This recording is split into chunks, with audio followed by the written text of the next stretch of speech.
It's an extraordinary thing tonight for me to be here celebrating the first communion of Christmas in Durham Cathedral, with that sense that what I'm doing is something that people have been doing here in this place now for something like nearly 900 years.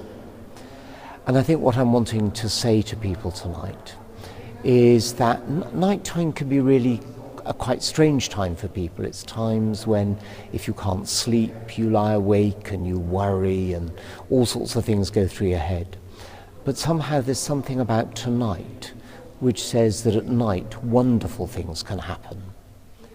There's a lovely prayer which is used tonight sometimes, which talks about the shepherds who are the simplest and poorest of people coming to the Christ child.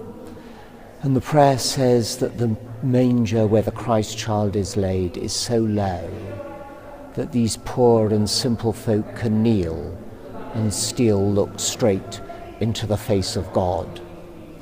And that's a God who's come to the world to show that he's not abandoned us. He's come to show us that whatever happens, he will always be with us. And so even when life gets difficult, when we have those uncomfortable times, when we just don't know which way to turn, we're never completely alone, because God in the Christ child has come to be with us. But I think for me something more follows on from that, and this ties in a bit with some things I've been saying quite a bit over the last week or so. It seems to me that God has not abandoned us. But there are so many people I meet who seem to feel so abandoned at the moment. I think particularly of people who suddenly find they've got their benefits cut off, or people who have suddenly got to move, otherwise their rent goes up, and then find there's nowhere suitable for them to move to. And I hear stories about elderly people who see almost nobody for day and day on end.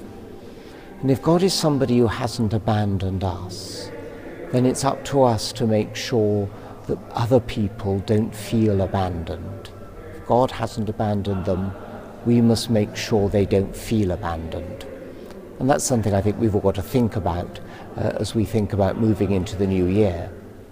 But the real good news of tonight, as we look at the Christ child in the manger, is that God has come to earth so that we can know that we will never ever be completely alone. And that's the good news. And it's with that good news that I wish you, wherever you are and whatever you're doing, a really happy and holy time this Christmas.